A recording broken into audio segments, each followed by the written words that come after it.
All right, well, welcome, David, and welcome, everyone. I am Eduardo Repillosa Fernandez, the General Director of Transparencia Electoral, and I will be moderating the conversation today. We have David Levine with us today, who has been short and long-term election observer with the OSCE on multiple occasions. He has served as election management advisor to the DC Board of Elections and as elections director of Ada County in Idaho between 2017 and 2019. And since 2019, he has been with the Alliance for Securing Democracy of the German Marshall Fund of the United States as Elections Integrity Fellow since May this year as Senior Elections Integrity Fellow. And he co-authored a paper with his colleague, Christina Zipora, that you may find at GMF's website. I will leave the link in the Zoom chat for everybody to check out, and that is going to be today's topic of conversation. So we'll be seeing David also next week here in Buenos Aires for the Summit of Subnational Election Authorities of the Americas, which is organized by Transparencia Electoral and in CAOESTE, the American Conference of Subnational Election Officials. And we're very excited to have him over and share GMF's work with all the authorities that are coming over, which fortunately include Dean Logan, who's LA's county registrar, and many local election officials from Mexico, Argentina, and Brazil. Before we start, just a little reminder that there's a Q&A section at the bottom of the screen where you may ask questions while David is making his presentation, so as we don't interrupt, and so we may ask him afterwards and then get the conversation going. So David, just take it away.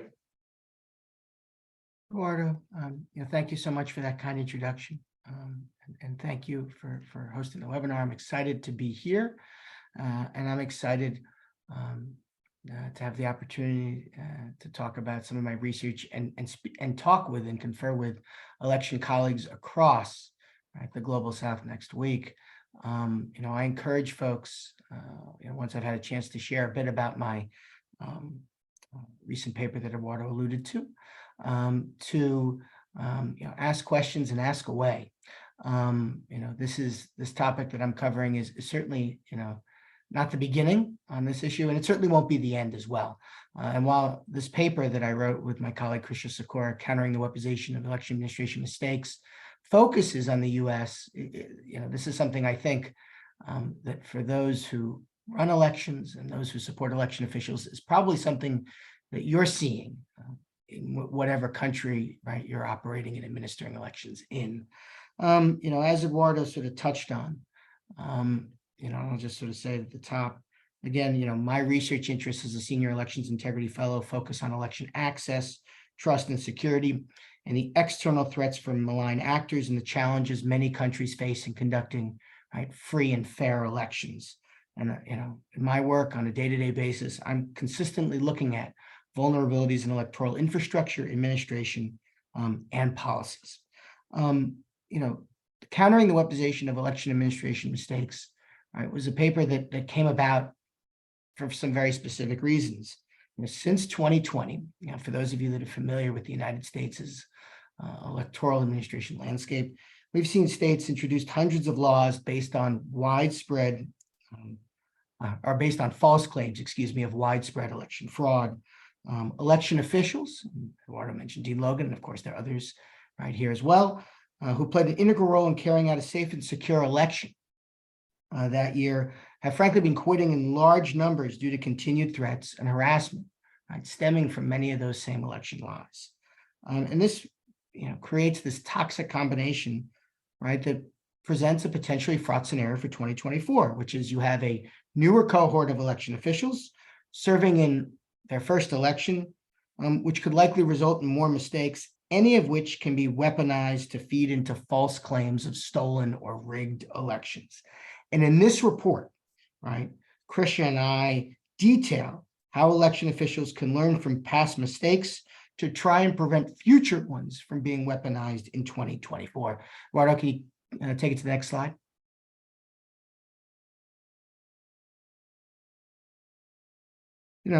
I think it's worth establishing at the outset that the U.S. has many safeguards to help ensure that the integrity of its elections. it's a country where an increasing number of jurisdictions, almost all, have paper ballots. We have an increasing number of jurisdictions that are adopting stronger chain of custody protocols. And we have an increasing number of places in the United States that have post-election audit or review processes that can validate that the results that we see on election night are in fact accurate. But like any large and complex system, right, elections are vulnerable to mistakes. And while the 2020 and 2022 general elections in the US were widely considered to have been secure and accurate, there were a few jurisdictions that did make mistakes while conducting them. And some of those mistakes were subsequently exploited to support unfounded claims of fraud, to try and overturn fair elections, and to further erode trust in US democracy. And the images on this slide, right, are a few examples of how bad actors weaponized election administration mistakes. All right, specifically, our report examines errors made in 3 pivotal counties in 2020 and 2022, and how those mistakes were subsequently weaponized in baseless lawsuits, social media disinformation, election interference legislation, and in one case, the January 6th attack on the US Capitol, which of course is back in the spotlight after former President Donald Trump was recently indicted on charges that he conspired to overturn the results of the 2020 election. Right, and as you can see here, you can see the 3 examples. Right? In Antrim County, Michigan, election officials misreported results due to a technical error. And even though the result was quickly caught, it served as the basis for a swirl of conspiracy theories about their voting machines and the voting machines of that particular vendor, Dominion, which were used to incite the January 6th attack. In Harris County, we saw ballot shortages, long lines, and paper jams that led to a series of ongoing lawsuits seeking to toss out election results in Texas's most populous county. Even though multiple investigations found that the election day issues did not alter the outcome of the votes. And of course, in Maricopa County, Arizona, the 2022 midterms, we saw vote counting machines that initially couldn't count some ballots, in essence, because the toner wasn't dark enough. And this helped create a backdrop for widespread disinformation, right, lawsuits, and misguided legislative proposals. Next slide. So, in case the significance of the problem wasn't already apparent, right, let me sort of further underscore it. We know that there are actors that are in elected office in the United States that are actively trying to undermine the electoral systems, right, that help keep American elections safe and secure. It's worth knowing that at one point in 2023, there were legislatures in at least 38 states that had introduced nearly 200 bills that would have increased the risk of meddling in the vote counting process for future elections. Again, often under the pretenses, falsely, of widespread fraud and or incompetent election administration. Right? And in 2022, we saw, again, local officials in a number of states. Now, these are elected officials, but not election administrators, right? But local officials in a number of states, including Arizona, Nevada, and Pennsylvania, that attempted to block the certification of 2022 election results on little more than conjecture. We also have seen states that have established task forces that in some cases, right, have been, put together to investigate speculative fraud allegations rather than supporting election officials and their voters. And the cumulative effect on this is many, right? Many things, but one of the most prominent is that election workers, right, are continuing to leave their posts at a rapid rate. There's been some surveys from the Brennan Center, which is associated with the New York and NYU Law School, that found that 12% of local election officials began their service after the 2020 cycle. A Boston Globe review of 6 states, Arizona, Georgia, Massachusetts, Michigan, and Pennsylvania, right, found an approximate 30% increase in turnover amongst election officials since 2020. And of course, according also to the Brennan Center, there's expected to be another 11% of current officials that say they are very or somewhat likely to leave before November 2024. And so what you see, right, again, is this sort of, is this really sort of potent issue, right? One in which we have complex systems, right, that often, again, administer strong, fair elections, but in which mistakes are made. And this issue is likely to be exacerbated by the departure, right, of experienced election officials who take that institutional knowledge, right, with them in many cases. And so we have, right, a real challenge on our hands. Next slide. So again, to gain sort of better insight into this problem, our paper dug into the administrative errors made in these three particular elections. We detailed how these errors were made to subsequently, and how they were subsequently weaponized to undermine elections. And to be clear, in each of these case studies, which again, I'll touch on briefly, but really you should have a look at the paper if possible. We outline the administrative errors and how they occurred, the actions each jurisdiction took to address the error, including their communication with the public, and lastly, the fallout from these errors, including how actors weaponized them to try and cast doubt on the integrity of the election. And drawing on these examples, the paper offers recommendations that election officials, state legislators, and other key stakeholders can adopt to both reduce the likelihood of future election administration mistakes and mitigate the impact of mistakes if they do occur, right? And we hope that together, these recommendations will help prevent the weaponization of election administration errors to further undermine, right, future U.S. elections. Next slide. So as you can see here, this right here is sort of a summary of what we saw take place here in Antrim County, Michigan, right? On election night, Antrim County misreported unofficial results by up to several thousand votes, showing a landslide victory for Joe Biden in an area that historically had voted Republican, right? You can sort of see here. And although the misreporting was later attributed to human error, that incident, right, formed the basis for a flurry of lawsuits and conspiracies that falsely claimed that that county's voting system vendor, Dominion Voting Systems, had rigged, right, the voting machines. Ultimately, these problems experienced by Antrim County, right, were the result of, last minute ballot design changes and their mishandling of them. But as outlined in the county's official investigation of the incident, it appeared that the county changed 3 ballot designs to correct various errors for local contests in 3 precincts. And this was done about a month before the election. Unfortunately, the clerk forgot to update the election management software to account for these design changes before the election. And this gaffe or mistake snowballed into a mountain of errors that transpired on election day. And so even though these scanners, right, reportedly functioned properly on election day, they were not updated to handle the new designs, and that caused the results to be inaccurate. You had a situation where a county clerk, right, who finished generating those results unofficially on the website at 4 p.m. the day after the election, 4 a.m. the day after the election, failed to notice the discrepancies before publishing the unofficial results. And these discrepancies were later identified, right, by someone, right, a few hours later by an early rising citizen, and shortly thereafter taken down. As a former election official, I think there's tremendous sympathy I have right there, because election day and the run up to it can be exhausting, and it can be punishing, and I think that fatigue, as the after action report showed, certainly played a role. But while there should have been accountability, and I think it was fair for there to have been a criticism of the mistake that was made, what clearly Antrim County couldn't have anticipated were the efforts to take that mistake, twist it, and try and baselessly cast doubt on the integrity of the entire election. So you can see here again what actions were taken in terms of posting a statement on Facebook to notify the public of the problem, what was done to emphasize election safeguards, right? Efforts made to hire an election expert to conduct an analysis of the voting equipment, publishing an after action report, and conducting a full hand count of all votes cast to, in fact, validate the correct outcomes.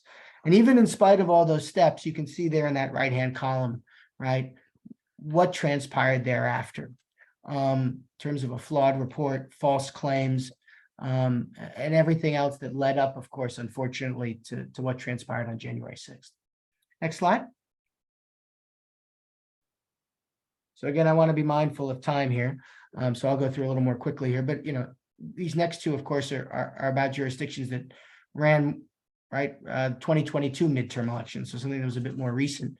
And again, you can sort of see here, what transpired in Harris County, Texas. It is worth noting that Harris County has been plagued, by various election issues in recent years, and that can make it an appealing target for bad faith actors seeking to weaponize election administration mistakes to undermine elections. And of course, it's important to note for my folks that are on this webinar here, this kind of thing is, of course, not unique right, to the United States.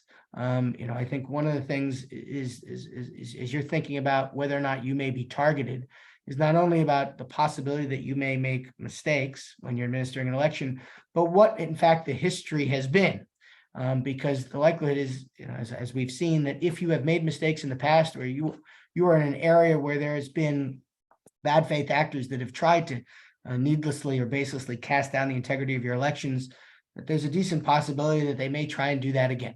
But you can see here in Harris County, right, that following the 2020 presidential election, there have been false claims of widespread voter fraud that reverberated throughout Texas and had inspired new voting laws that in some cases exacerbated election administration problems, especially in Harris County. Right, there was legislation, for example, that forbid or prohibited the use of around-the-clock, right, voting that they had, which had been something that had helped ensure, right, that Harris County had high turnout and frankly made it easier for their operations. But the state also passed a number of laws that again had been influenced by mis and disinformation stemming from the 2020 presidential election, including unnecessary vote by mail rules, and a whole host of other provisions. And so, I think what we had again was we had a bit of a tinderbox here. And one of the things that happened as a result of that legislation after 2020 was we had a 2022 primary in Harris County that had issues that subsequently led their election administrator to leave. Harris County subsequently brought on an election administrator that had more elections experience, but that election administrator had only been on with Harris County for just a couple months before the election, as well as the fact that Harris County had been doing its model for administering elections for only a short period of time. And, those things taken together created a really difficult series of circumstances. And so when we come to the 2022 midterm election, we see a number of issues that come up, some of which are similar to what Harris County experienced in previous elections. We see vote centers running out of ballot sheets. We see widespread reports of voting machine malfunctions, paper jams, and unusually long lines, and several poll places open late. Now, the county mobilized in terms of providing support to help deal with these requests. It posted wait times for vote centers on its website, and it too conducted an investigation into its election day issues. And again, like in Antrim, Harris County deserved scrutiny, right? I mean, its after action report was inconclusive in some respects, which is certainly the kind of thing that would withstand scrutiny. And the fact that Harris County had issues, finding enough personnel, having enough ballots on hand at all of its polling places are the kinds of things that warrant additional oversight. But there was nothing in its investigation or in other investigations that were conducted to indicate that any of the mistakes that were made were enough, right, to cover the difference in any particular election outcome. And yet we see dozens, right, I think perhaps around 21 lawsuits ongoing to try and overturn the election results. And we're seeing Texas lawmakers, instead of conducting scrutiny based on those mistakes, right, they're amplifying false claims that election day problems, for example, were intentional and politically motivated. And we now see state legislatures have even passed laws that will in effect allow the state to take over the administration of Harris County elections. So, we'll see, obviously, we'll wait and see what will happen there, but it continues to be concerning. Next slide. And of course, in Maricopa County, what we saw here in the 2022 midterm election, it was a situation where, again, we had a situation where there was a mistake that was made, but to be clear, Maricopa County was a place that was already under the microscope. It had been, of course, the site of a contentious 2020 election, in which there would clearly have been efforts by the former President Trump and his allies to try and overturn the election there. Its election officials had been subject to abuse, threats, and harassment. And as we sort of moved from there into 2022, there were candidates running on the top of the ticket in Arizona that were making regular false allegations about Arizona's election process and American election processes more generally. And so when you had a situation where the morning of election day, a number of vote centers reported that their vote counting machines were having issues counting ballots, right? We knew that some chaos could ensue. And so, to be clear, right, this problem affected approximately 60 voting centers, causing some delays and long lines at some polling stations, right? We saw 7 voting centers, for example, experience lines of up to 80 to 150 minutes. But I think one of the things that's also worth noting is what Maricopa County did to try and mitigate those issues, right? In terms of dispatching technicians to assist the vote centers, in terms of instructing voters of the voting options so that they could either wait, right, to count their ballot at that particular location or potentially go down the street to vote at another location. And we can also, it's worth noting and touting what Maricopa County did to share updates on social media and in the press about what was going on and what voters could do as a result. It's also worth noting, of course, that Maricopa County had not one, but 2 investigations, right? One within its own office and an independent investigation into what took place and what could be done to improve its operations going forward. Notwithstanding all of that, again, what we see here, false claims, losing candidates filing lawsuits seeking to overturn the elections, and lawmakers proposing bills, right? One example, of course, is forcing Maricopa County to rerun the election, but there was also other legislation, again, that was piggybacking off of false claims about the integrity of the elections. Next slide. So real quick, and we can get more into it perhaps in the Q&A, what we have here are 2 buckets of recommendations. Right? The first is about reducing the likelihood of mistakes from happening. Obviously, I think I, as a former election official, and most folks on this call recognize that it's almost impossible to run a mistake-free election. But, we know that when mistakes happen, right, that they can often serve as the fuse, right, for a cascade of false allegations. So, things that can be done to reduce the likelihood of mistakes from happening can be helpful. But of course, the second piece of this is how to mitigate the impact of mistakes, right, if they occur. Because in some cases, of course, mistakes are unpreventable or unforeseen. It is worth knowing that many of the recommendations that we touch on in this report could be harder for certain jurisdictions, like smaller ones, to adopt due to obstacles, right? And this is not just in the US, but elsewhere, right? Because of things like limited experience, time, and personnel. Many of these recommendations also require additional funding, which of course can vary widely depending on the state, right, the locality, or perhaps the country, right, depending on where you are. And so it is really important, right, and it can't be underscored enough that supporting election officials in healthy democracies requires devising a way to appropriately and consistently fund elections. Next slide. And so here here are some examples of things that we talk about, right, on how to better prepare sort of election workers. In the United States, there was a bipartisan commission about a decade ago that talked about the fact that voters shouldn't have to wait more than 30 minutes to vote. Well, to be perfectly honest, in order to make that kind of thing happen, you really, among other things, you really need to ensure that your poll workers, right, are getting a minimum amount of training. And as others, like the Bipartisan Policy Center and others have pointed to, right, poll worker training requirements vary widely across the United States. And so, this plan calls for mandatory minimums around poll worker training, right, to help ensure that voters have a positive experience. But it's not even that. It's also because, frankly, the role of poll workers has expanded, and now poll workers aren't just simply, unfortunately, asked to administer elections, but to be on the lookout, perhaps, of bad actors who who may be trying to do things like interfere with the election, right? And the difference between seeing that and notifying someone else quickly versus not doing it quickly could be significant. Additionally, we talk about things like instituting succession plans to ensure, right, the management of elections is smooth, regardless of who, of course, is running the ship for an election office. And we talk about rehearsing different election day scenarios through different forms, whether it's tabletop exercises, mock elections, or other scenario planning. Next slide. And of course, we talk about bolstering, right, election environments. A couple of things that are here. One of them, of course, here that's near and dear, of course, probably to many folks' hearts is being able to increase nonpartisan election observations to check and monitor election administration irregularities in real time. One of the things that I've written on with folks at, for example, the Carter Center and elsewhere, is that when you have folks that are well-intentioned doing nonpartisan observation, not only can they look at and identify potential errors, which can help inform efforts to improve election processes, they can, of course, also help detect even in real time, right? Actions by bad faith actors, right? Either to potentially interfere in the conduct of the election or to potentially to spread bad information about an election and be able to counter that information, either in real time or perhaps following the election. Next. And of course, it's important to utilize post-election tools. One of the things I think, a couple of things I just touched on here is the importance of using robust post-election audits to verify election results. We're partially thinking about, right, how to validate that in this case, that, the what's on the paper ballot, right, matches, of course, what's on the voting machine.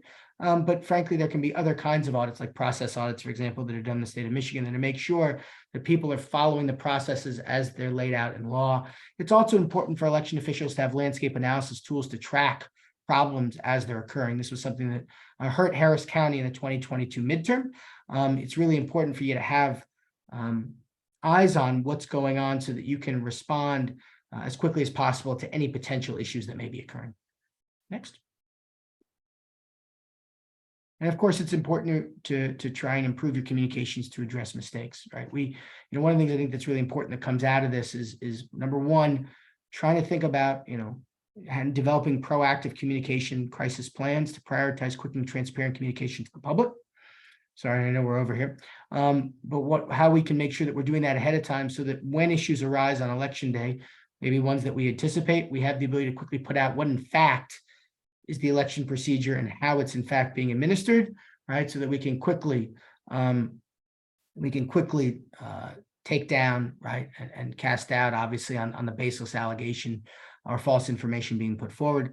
It's also important following the election to publish after action reports to evaluate the scope of impact and procedures to ensure that these issues don't come again. And that's for significant elections.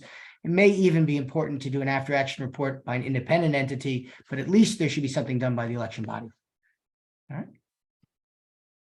And again, thank you very much. Sorry again, Eduardo, for going a little over here. I got a little carried away as I'm wont to do, but I'm excited, frankly, for the more interesting piece of this was just to get folks' questions and to do my best to answer or bat them away.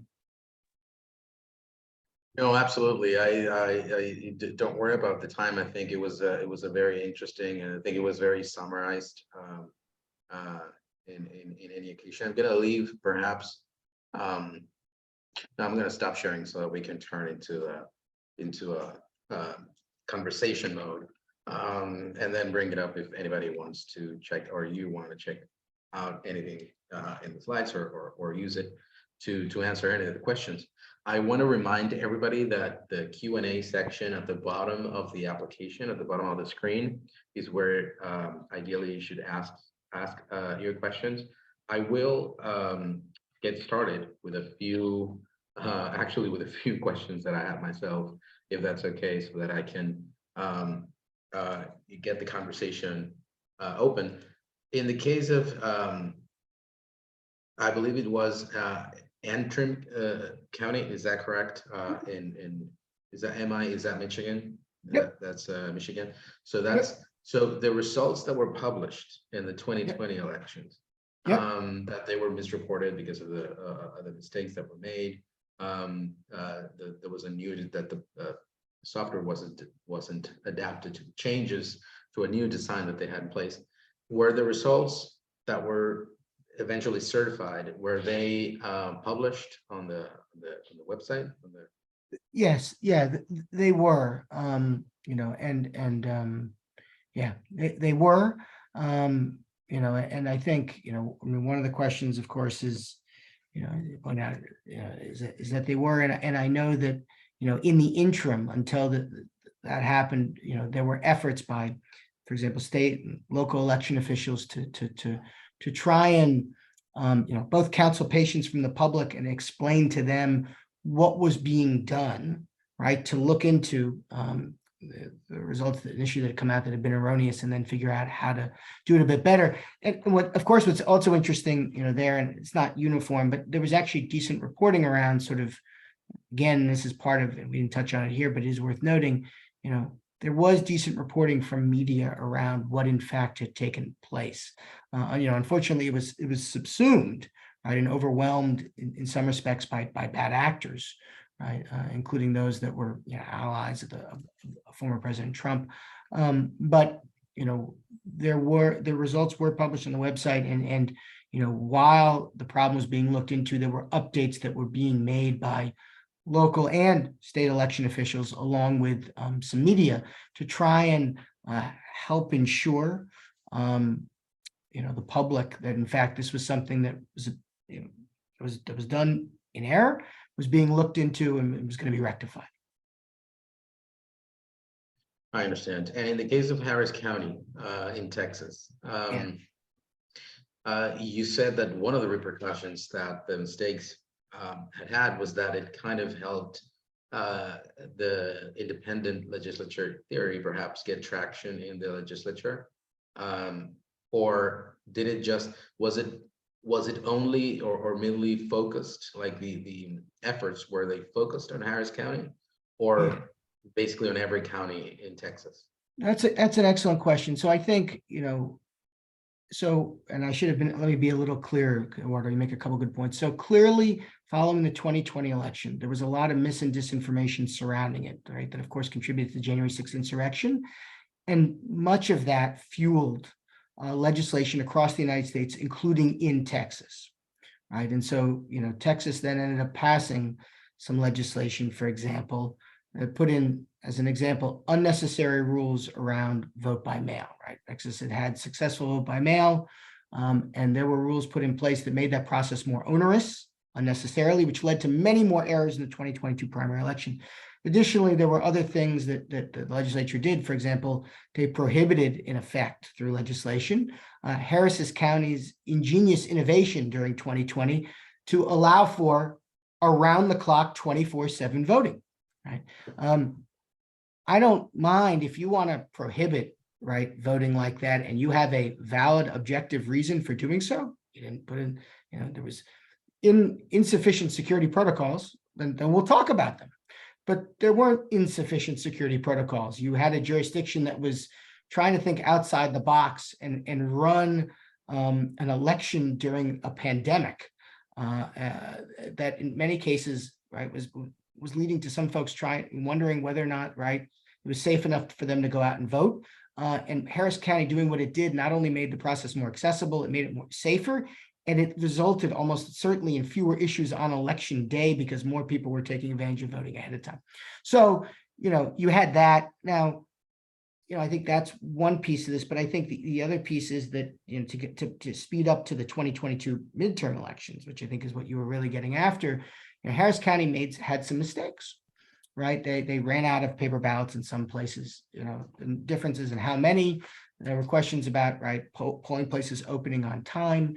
And, I think one of the things that's just really different about this is that, in Georgia, right, a state that, again, has statewide control from Republicans, there was a bipartisan review panel that came out with a report that basically had some ideas for how to improve the administration of elections. And it talked about having fully funded, periodic, continuous reviews of all jurisdictions, right, to ensure that you're getting better, right, not targeting one after the fact, right, which in a potentially hostile manner, which can make it harder to improve. And here, in this case, what you had was, the state legislature could have had hearings and talked about, right, some of these issues that have cropped up again and again.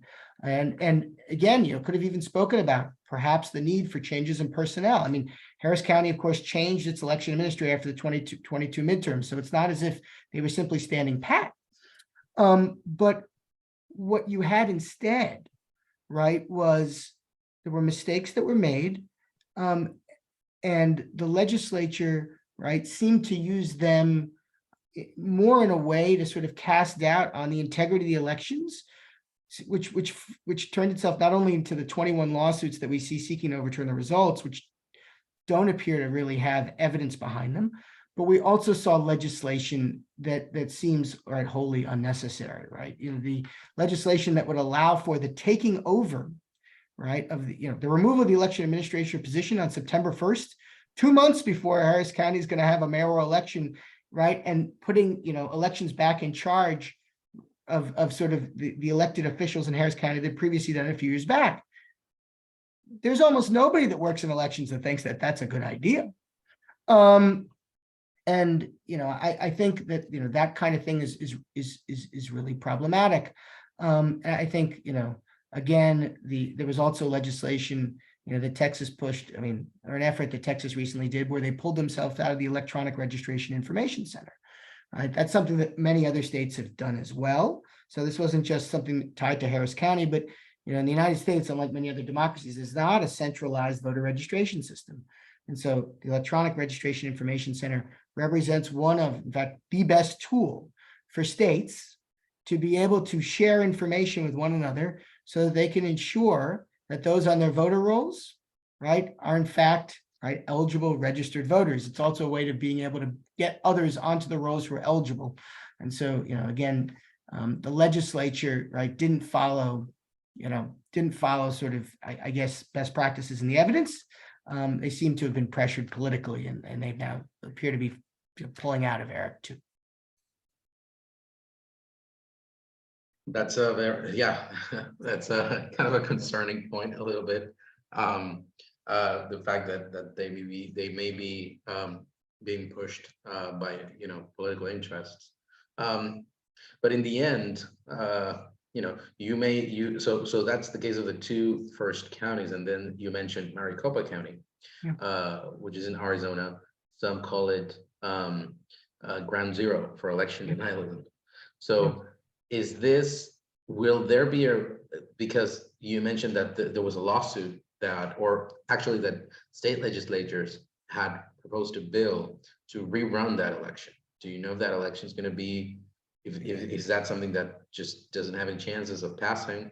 Yeah, you never say never on these kinds of things, but we now have seen, right, we're now in a place where, the 2022 elections, right, are now appear to be in the rearview mirror, right, thankfully in Arizona. We saw the last of the lawsuits, right, from our Republican nominee, Carrie Lake, that were unsuccessful. And, we have seen, there have been legislative efforts in Arizona, to still continue to try and, interfere in the administration of elections. But, I think, in part because of those who now hold statewide elected office in Arizona, including the governor, the secretary of state, and the attorney general, right, it appears, that the likelihood of something like that happening in the near term is less so.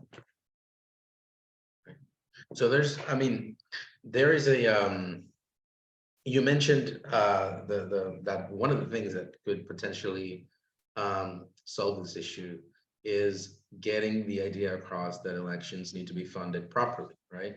That elections perhaps are lacking funds. Some of the counties are just struggling with budget issues.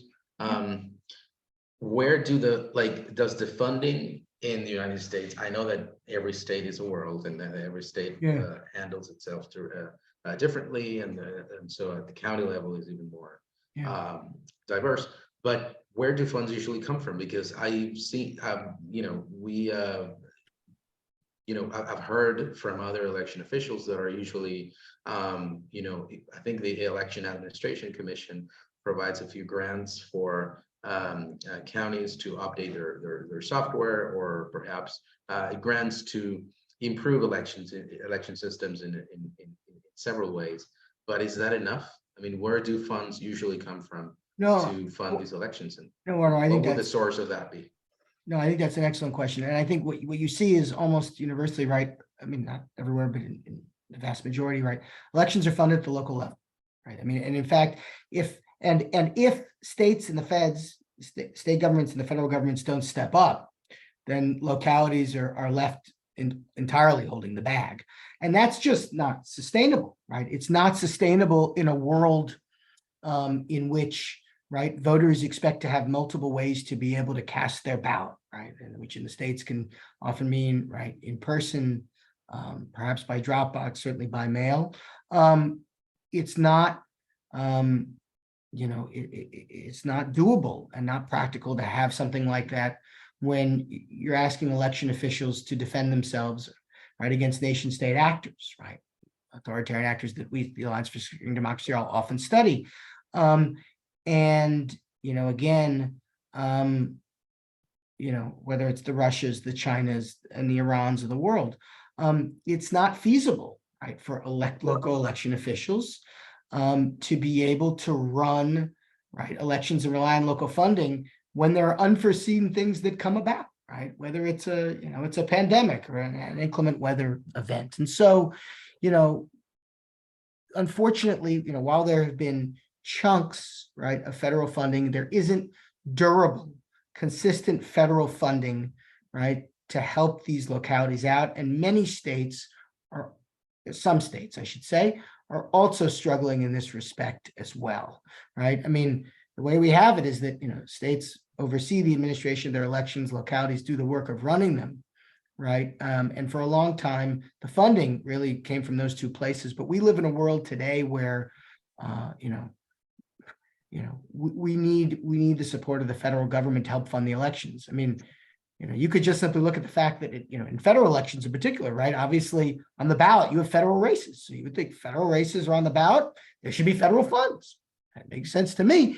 But I think, unfortunately, what we've seen, right, from some folks in Congress, right, is either a lack of urgency or a lack of understanding, or in some cases just, a misguided view of what's needed to ensure secure, accessible, trustworthy elections. And so, localities do it in many cases, states do it, and some, the feds do it, and a little bit in a few. We need more, particularly from the latter two, to help ensure that we have the funding to, pay for, recruit, retain our election officials and protect them, making sure that we're able to pay for, maintain, and get good election equipment, right, and protect it. And of course, now we're in a place where we need to make sure that we're engaged in, comprehensive efforts to try and help ensure that people can trust the process, right? Because obviously we're a place here in the US where, even though the elections that we've had in 2020, 2022, and more recently have been legitimate, there are large swaths of the American public that continue to believe they haven't. And that's problematic. What I would add to that list, I would say professionalization of the election officials, because I read that there are some, I think in Texas, there's some counties, some election administrators who, outside of election cycles, what they usually issue marriage certificates, or they issue certificates of cattle ownership, that kind of thing. They usually, and here in Argentina, that happens as well. Some states, some provinces, actually, what they, during election cycles, the election official is appointed during election cycles or before election cycles, but they are judges that come from other areas.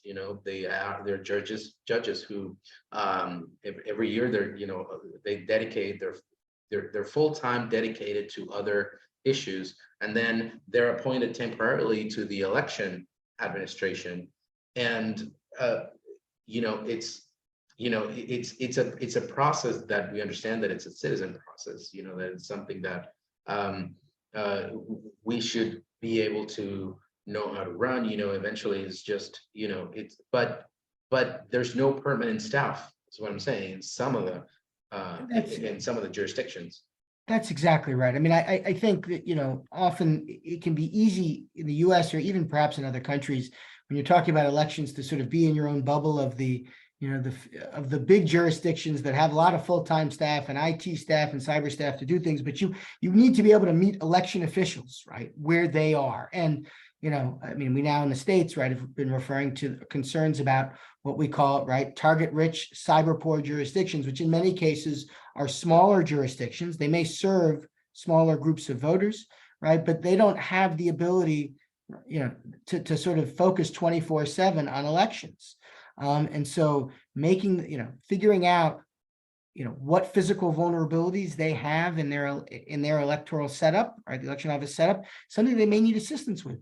Knowing what their cyber vulnerabilities are, they may need assistance with, right? And in the US recently, there was an announcement made by the Cybersecurity Infrastructure Security Agency to provide regional election security advisors that hopefully can complement some of the other CISA efforts that maybe can help particularly some of these sort of smaller jurisdictions like ones you were sort of talking about, because, you know, whether you're a part-timer in a small jurisdiction in Wisconsin or Texas or Michigan or what have you, yeah, you're asking an awful lot of them if you're expecting them to do anything other than, right, being able to sort of, you know, just run the election process, right, and get it through and make sure that people can cast a ballot.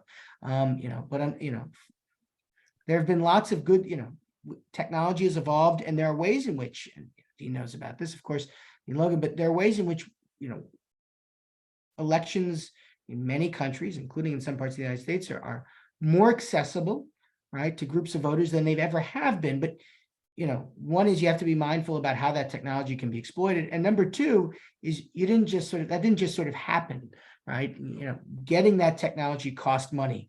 Learning the technology, right, involved time and resources.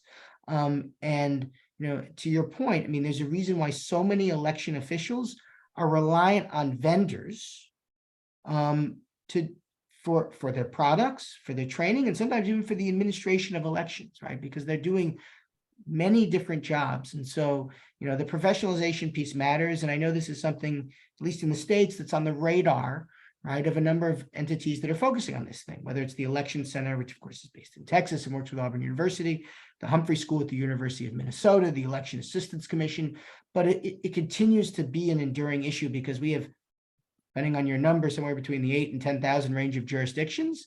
And there's only, you know, there's a fraction of them that have a hard time being able to afford the continuing education and training that's necessary to keep up with the evolving threat landscape and stay abreast of the technology, right? And the evolving technologies and the emerging technologies they're going to continue to be a greater and greater part of the election environment. We have a question from Eric Davis, who's watching. He asks, have you observed much growth or success in efforts by election administrators to partner more closely with local civic and religious leaders for purposes such as improving credibility of results and distribution of information? Yeah. So, you know, I have, you know, Eric, thanks for tuning in, and I appreciate the question. You know, I mean, I think one really good example of this, right, is what we saw take place in Fulton County, Georgia, right, following the 2020 election, right? You mentioned Maricopa County being ground zero. I think there's also a case to be made that Fulton County, Georgia could have been ground zero as well in 2020. This was obviously a county where there were a lot of threats, abuse, and harassment. A couple of election officials, of course, testified in front of the January 6th committee. And a couple of them were found to have been defamed, right, by co-conspirator one, which I think now is widely known to be, right, Rudy Giuliani, part of former Trump's team. But what I would, you know, one of the things that was interesting was following the 2020 election, where there were some problems in Fulton County, Georgia passed a law that basically enabled or put out a process that could ultimately result in the takeover, potentially, of the administration of local elections, right, in different jurisdictions in the state. And there were concerns, frankly, about how that legislation was crafted. There were a lack of specifics on what merited a takeover. And frankly, there was concerns over the, you know, how politicized this process could be.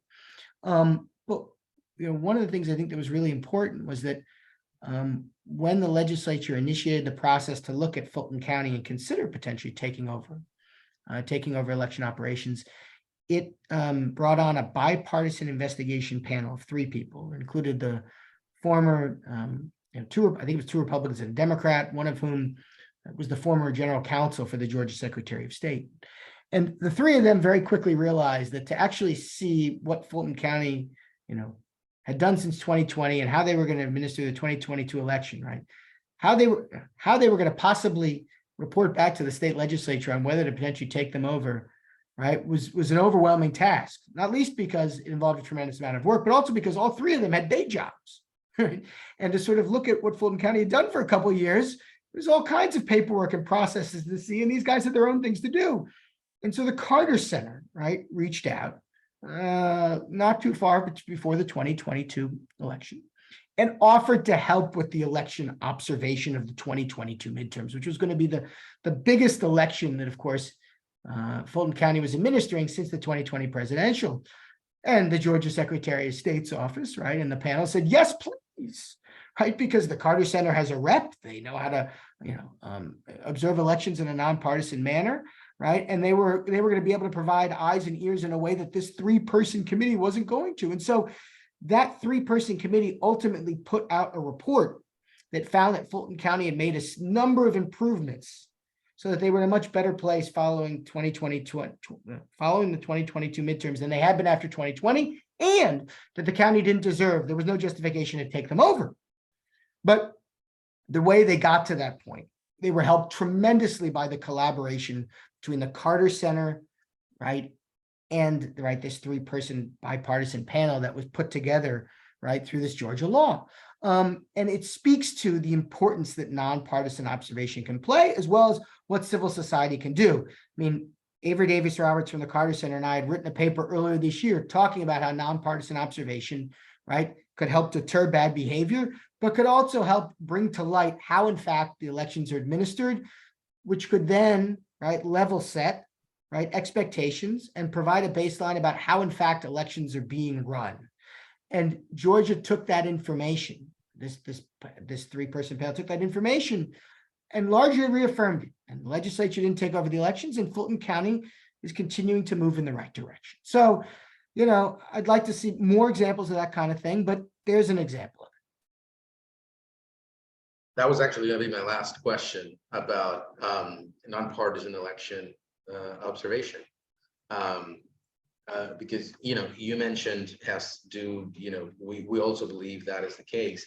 Nonpartisan election observation can help diffuse some of these things, because as an independent observer, civil society organizations can not just vouch for the legitimacy of the election, but actually,